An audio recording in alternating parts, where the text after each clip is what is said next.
Hello, my name is Kraken from Kraken Airsoft, and today we got an exciting one for you guys because we're on lockdown again. I was getting really hopeful that we would be out of this soon, but unfortunately we're stuck to doing videos like this. But that being said, this will still be a fun video. You guys have been asking for, Kraken, what's the best upgrades for us speedy boys? And I'll be totally honest, I am never gonna claim to be the best tech out there, ever. That's not who I am. But I have upgraded my guns, and you know what? I think they do all perform quite well, actually really well. So I'm gonna be showing you exactly what's inside my guns. Today, we're gonna be building it basically from scratch. I mean, within reason. I mean, a lot of things have already been done, but I'm gonna kind of start with the basics and build it all back up so you guys can see every little detail that's going into my build. And we also got this little microphone here so we can get some ASMR of all the bits and pieces going back together. It's gonna be epic, it's gonna be fun, and let me know in the comments right now which one of my guns you wanna see me do next. Except for the shotgun, nothing's really been done to that, so I don't know what the point of that would be. But either the KWA T6 or the Kythera. Let me know which one you guys want to see next. These are a lot of fun, and we're gonna have a good time today. So, without further ado, let's get into it. First piece I want to talk about is my Hicapa frame. All right. Now this, okay, is basically what you're getting with a Hicapa. When you purchase a Hicapa, I want you to think of this piece right here. All right. Because everything else that you get, you have to put on this, all right? And if it's not compatible, that's not fun. But also, this thing can have some nice features. Now, this one is the Jig Gm4. That is the base of this pistol. The Jig Arms GM4 Hicapa. It's a 4.3 Hicapa. This is a 4.3 lower frame, whatever you want to call it. And the reason why I chose this particular Hicapa is because of the price. I'll be honest with you. It was $124 and it claims to be fully TM compatible. And when I look at this frame, there are a lot of nice things that are going on here. For example, it's metal, which is great. It's not gonna break.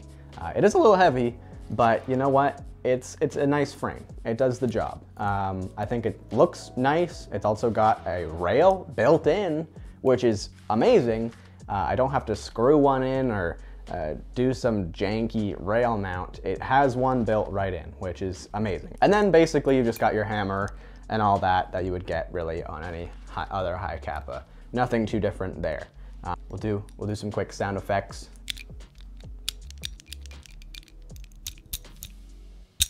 Oh yeah, that's nice. And yeah, so I think this is a great starting point for a Hicapa. Again, if you are, there's a whole lot of arguments that can be made, TMs are the best, this, that, and the other thing. I get it. But if you're planning to upgrade your Hicapa really at all, this is the only thing that matters, all right? That's my opinion. Take it or leave it, but this is really all that matters. And if it's TM compatible with everything else, then yeah, you guys get what I'm trying to say. And before we move on, I have, of course, Cerakoted this white. Well, I didn't do it myself. Red Tower Armory did. They did a great job Cerakoting this white. We took out all these bits and bobs. I'm not gonna take them out right now because they're just generic, really the same on anything. But the hammer, the safeties, and also the beaver tail have been Cerakoted in purple, which I think is a really nice look. So from there, we'll move on to the grip.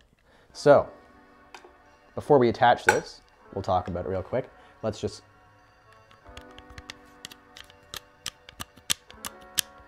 epic, all right. And we'll start attaching this. So basically what we've got going on here is the stock GM4, again, Jig Gm4 Pistol Grip. People always ask me about this one. Oh, Kraken, what grip is that? It looks nice. It's the stock one, which again, is a really great selling point. For $124, you not only get a metal frame with a slide built right in, you also get a nice looking grip that people think is an aftermarket grip. Huh, look at that, that's neat. And it's also got this nice texturing in it. This, of course, has been also Cerakoted white. It is plastic, though, I will say that. If you're looking for an aluminum grip, you might want to look elsewhere or just upgrade. This is the stock trigger as well. A very nice looking trigger, if I do say so myself. And stock mag release, which both have been Cerakoted purple again. So we'll slap this in here and we will start putting our grip screws in. Let me grab my handy dandy toolkit with all my screws and we will start installing some grip screws. Grab my Allen key.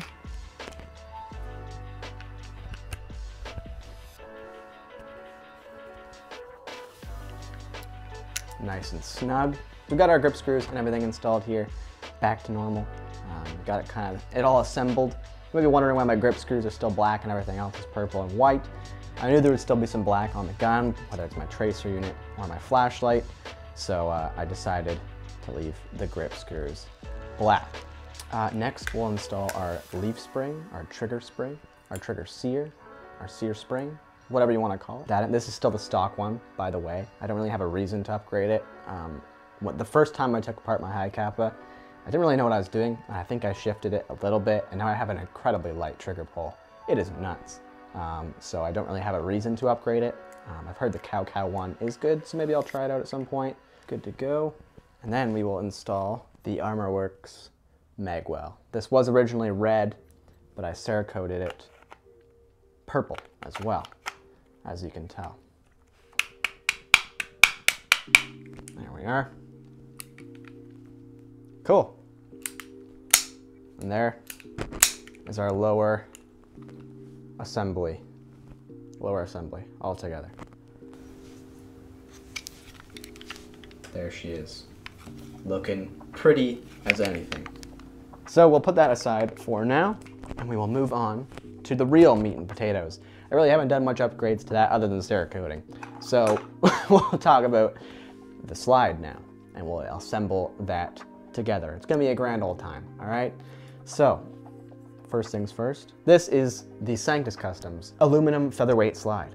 And yes, I said aluminum, which sounds strange coming from Sanctus Customs, but man, did they kill this one. This is an aluminum slide. They usually do 3D printed slides if you're unfamiliar with them. Yeah, I've got a few of those as well, but this is one I'm currently running, and my goodness, this is a fantastic slide. I've also Cerakoted it white, yeah, so we'll start working on assembling this slide. Grab our iron sight here. This is from the stock Jig 4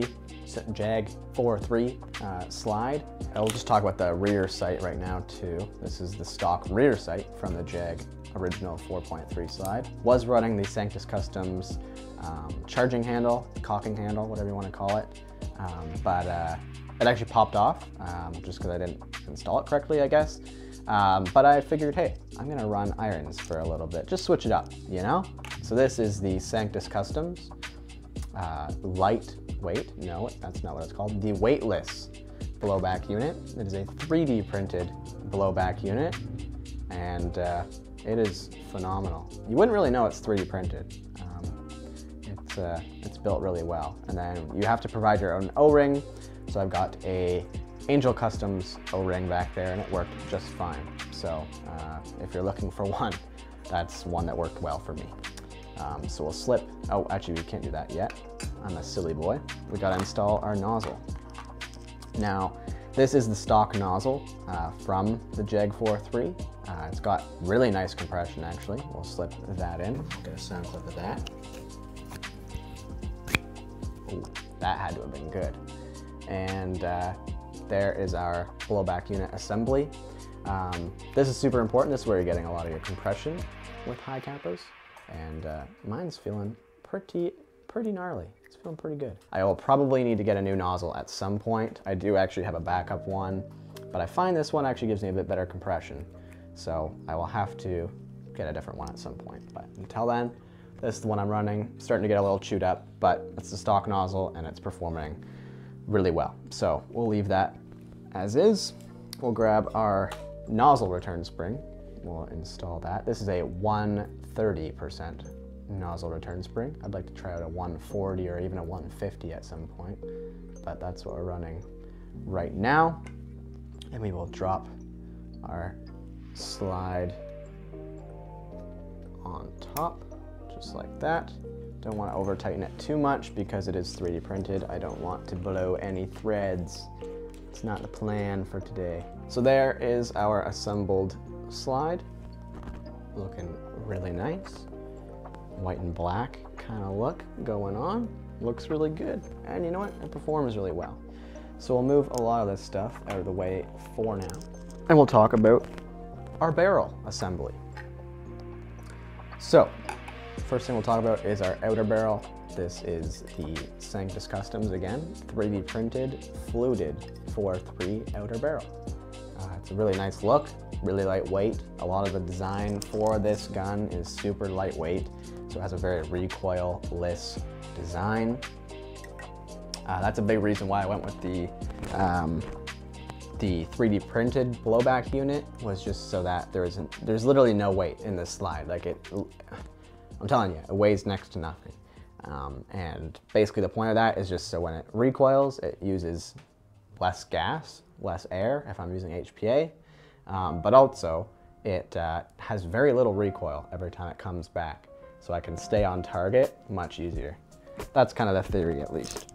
And it does do that really well. So we'll talk about the inner barrel setup next. So this is kind of my barrel assembly here. As you can see, we'll open that up for you guys and show you what's going on inside. This is a very particular barrel setup, janky even. Janky builds are sometimes the best builds. And I'll show you why I say that in a moment. Man, I love working on pistols. They're just easy and fun. I like it. So here's our hop-up unit. One thing you'll notice right away is there is no hop-up arm. I have it right here in my little tool bin right here, but we'll get to why I don't have that in a moment here. And that is because here's my barrel assembly. So this is, I will just take off everything here. So this is the Master Mods R-hopped pistol barrel. R-hopped pistol barrel. A lot of you guys have been asking me, Kraken, where can I get one of these barrels? Because I always talk about them, how good they are. And I honestly don't know if you can get them in North America yet, still, which is crazy.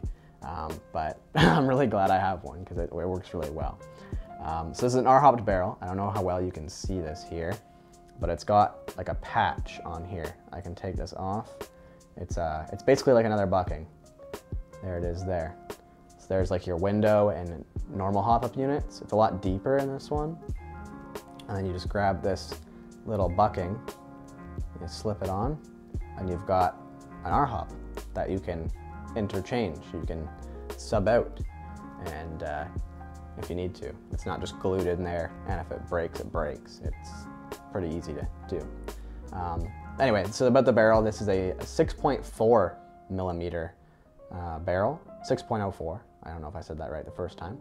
But it is a really, really great barrel. Really tiny too, man. 4.3 barrels are small.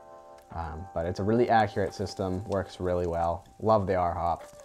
But again, it is a bit more particular. If it's not set up properly, it won't work well. Also, it got on here just another little O-ring. This is to stabilize the barrel, I guess. But they recommend that you leave that on there, so that's what I'm gonna do. Just a little O-ring. And in theory, that's so it doesn't just wiggle around in your outer barrel. Here is the bucking. This came with the barrel. It's meant specifically for this R-hop system. And the reason why I don't have an arm in my hop-up unit was because I found it was giving it too much hop, even with the lowest amount of hop. So I probably will need to get a new hop-up unit at some point, but from when I've been shooting it without an arm in there, it shoots perfect. The only downside is I can't adjust it. I can't really adjust it at all. So it's kind of like take it or leave it, but it's working really well. So I'm not gonna dink it around too much. So that's my barrel assembly. We'll stick that all back together there and get this thing put together. A lot of things have been done to this Hicapa. I can confirm this pistol is very TM compatible. So that's really great. We got our inner barrel assembled with the hop-up unit. We'll stick it into our outer barrel. Just gonna kind of wiggle it around until it sits perfectly. There we go. It's a very snug setup, no play there at all, which is good. We'll grab our slide so it sits in there quite nice. We will grab our guide rod and all that good stuff. So first thing you'll notice is we got a short stroke kit here. We've got 3 different buffers, actually maybe 4. Yep, 4. One thin little black one, and then these are the cow short stroke kit buffers. I've got 2 blues and a yellow. I might try to fine tune this a bit more. I think I definitely can push it a bit more. I had another yellow one in here, but it wasn't cycling fully. And basically the reason why I have it short stroked is just so it doesn't have to blow back quite as far. It keeps the tension in the spring is now much tighter than what it would be if there wasn't any buffers, and it just allows you to have quicker follow-up shots because it doesn't have to cycle back quite as far. But you can push it too far to the point where it just won't fully cycle, and that's what was happening. So, and there is our full upper assembly. Really nice looking. Everything matches, which is great. Black, white, purple.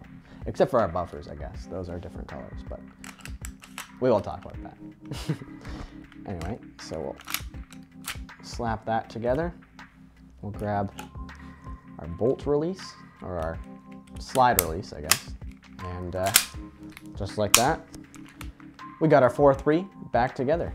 It's back together, baby. Man, it looks so nice. I love this build. Really, really happy with it. And again, it's performing super duper well. All right, you guys, so I hope you guys enjoyed this little video. Again, I'm sorry that we can't be back out at the field. Unfortunately, things with COVID are just too intense right now here in Canada. So fields are not open, that sort of thing. Really unfortunate, but it is what it is. So if you want to see more of these videos, definitely let me know, and let me know which gun you want to see me do next. But until then, we'll see you guys in the next one. Peace, guys.